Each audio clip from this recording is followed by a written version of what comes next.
హరే కృష్ణ. మన శరీరం ఒక దేవాలయం.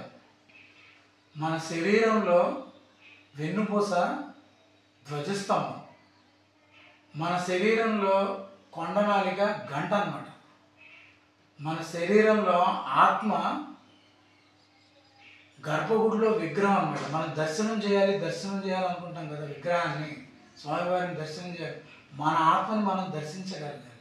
మన శరీరమే ఒక దేవాలయం. మనం కూర్చున్నప్పుడు మన బాడీ ఒక పిరమిడ్ స్ట్రక్చర్ లాగా వచ్చింది, అంటే ఒక దేవాలయం గోపురం స్ట్రక్చర్ వచ్చింది. అంటే దీని అర్థం మన శరీరమే ఒక దేవాలయం.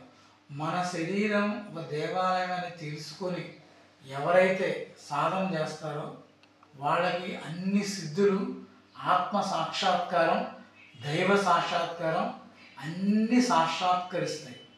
హరే కృష్ణ.